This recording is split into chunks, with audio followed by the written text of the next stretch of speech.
ಹೊನ್ನಾಳಿ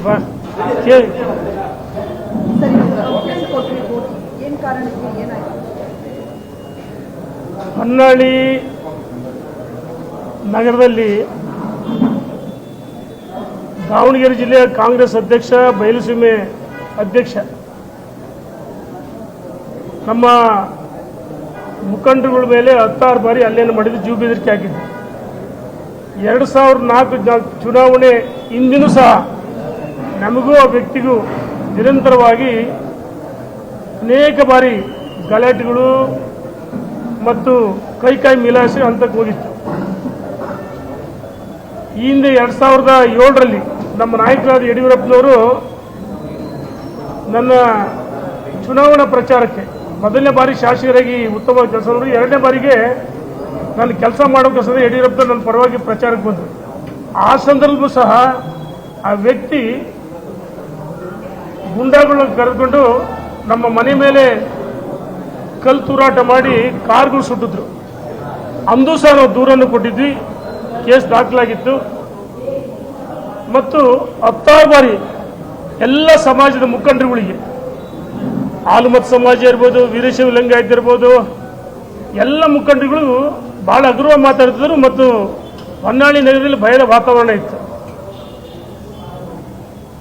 ಹೊನ್ನಾಳಿ ತುಮ್ಮಿಕಟ್ಟೆ ರಸ್ತೆ ಅಗಲೀಕರಣ ಸಂದರ್ಭದಲ್ಲಿ ಕಾಮಗಾರಿ ಅವೈಜ್ಞಾನಿಕ ಕಳಪೆ ಅಂತ ನಾನು ಹೇಳಿದ್ದೆ. ಅದಕ್ಕೆ ನನ್ನ ಮೇಲೆ ಭಾರತೀಯ ಜನತಾ ಪಾರ್ಟಿ ಸಭೆ ನಡೆಯುವ ಸಂದರ್ಭದಲ್ಲಿ ಎಲ್ಲಿ ಸಭೆ ಮಾಡು ಅಲ್ಲಿ ನೀನು ಬಂದು ಕೊಳಪಟ್ಟಿ ಹಿಡಿದು ಹೊಡಿತೀನಿ ಅಂತ ಹೇಳಿ ಧಮಕಿ ಹಾಕಿದ್ದ, ಜೀವ ಬೆದರಿಕೆ ಹಾಕಿದ್ದ. ನಾನು ಎಲ್ಲಿ ಉತ್ತರ ಕೊಡಬೇಕು, ಹೊನ್ನಾಳಿ ನ್ಯಾಮತಿ ಅವಳಿ ತಾಲೂಕಿನ ಕಾರ್ಯಕರ್ತರು ಮುಖಂಡರು ನನ್ನನ್ನು ಮನೆಯ ಮಗನಂತೆ, ತಮ್ಮ ಸಹೋದರಂತೆ ನನ್ನ ಕಂಡಿದ್ದಾರೆ. ನಾನು ಒಬ್ಬ ಜಾತ್ಯತೀತ ವ್ಯಕ್ತಿ. ಅನಗತ್ಯವಾಗಿ ಜಾತಿ ಸೃಷ್ಟಿ ಮಾಡಿ ಎಲ್ಲ ವರ್ಗದವರು ವಿರೋಧಿ ಆತ. ನಾನು ಸ್ಪಷ್ಟವಾಗಿ ಹೇಳಿದ್ದೀನಿ, ಗುಂಡ ಅಂತ ಹೇಳಿದ್ದೀನಿ. ಈಗಾಗಲೇ ಡಿಜಿ ಅವರಿಗೆ ದೂರನ್ನು ಕೊಟ್ಟಿದ್ದೀವಿ, ತಕ್ಷಣ ಬಂಧಿಸಬೇಕು. ಮತ್ತು ನಾನು ಸವಾಲು ಹಾಕಿದ್ದೀನಿ, ಹಾಗೆ ಸಂಗೊಳ್ಳಿ ರಾಯಣ್ಣ ವೃತ್ತಕ್ಕೆ ನಾನು ಒಬ್ಬನೇ ಬರ್ತೀನಿ, ನಿನಗೆ ತಾಕತ್ತಿದ್ರೆ ಮುಟ್ಟು ಅಂತ ಹೇಳಿದ್ದೀನಿ. ನಮ್ಮ ರಾಜ್ಯದ ಅಧ್ಯಕ್ಷರು ಗಮನಕ್ಕೆ, ವಿಜೇಂದ್ರ ಗಮನಕ್ಕೂ ತಂದಿವಿ. ಮತ್ತು ಇಲ್ಲೇ ನಮ್ಮ ಪಾಲಕ್ಷಪ್ಪ ಆದರೆ ಹೊನ್ನಾಳಿ ನ್ಯಾಮತಿ ಅವಳಿ ತಾಲೂಕು ಬಂದು ನಡೆಯೋ ಸಂದರ್ಭದಲ್ಲಿ ನಮ್ಮ ಪಾಲಕ್ಷಪ್ಪನವ್ರ ಮೇಲೆ ಮ್ಯಾನ್ ಹ್ಯಾಂಡ್ಲ್ ಮಾಡಿದ್ರು. ಇದು ಕುರುಬ ಸಮಾಜದ ಅಧ್ಯಕ್ಷರೌದು, ಪಟ್ಟಣ ಪಂಚಾಯತಿ ಮಾಜಿ ಅಧ್ಯಕ್ಷರೌದು. ಈ ರೀತಿ ಕೆಲವರಿಗೆ ಕೊಲೆ ಬೆದರಿಕೆಗಳು ನಿರಂತರವಾಗಿ ಮಾಡ್ತಾರೆ. ಇನ್ನು ತೀರ್ಮಾನ ಮಾಡಿದ್ವಿ, ಅದು ಒಂದು ಕೊಚ್ಚೆ ಮೇಲೆ ಕಲ್ಲು ಹಾಕಿದ್ರೆ ಅದು ನಮಗೆ ಸಿಡಿಯುತ್ತೆ. ನಾನು ಈಗಾಗಲೇ ತೀರ್ಮಾನ ಮಾಡಿದ್ವಿ, ಹಿಂದೆ ಹೋಗ್ಲಿ ಅನೇಕ ಬಾರಿ ನಾನು ಕ್ಷಮಿಸಿದ್ದೆ, ಇನ್ನು ಮುಂದೆ ಕ್ಷಮಿಸಲ್ಲ. ಇವತ್ತು ದೂರು ಕೊಟ್ಟಿದ್ವಿ, ತಕ್ಷಣ ಬಂಧಿಸಬೇಕು.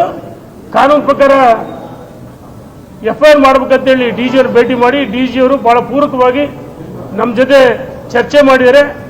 ಈಗಾಗಲೇ ದಾವಣಗೆರೆ SP ಸಹ ವರದಿಯನ್ನು ಕೇಳಿದರೆ SP ಅವರು ನನಗೆ ಕರೆ ಮಾಡಿದ್ರು.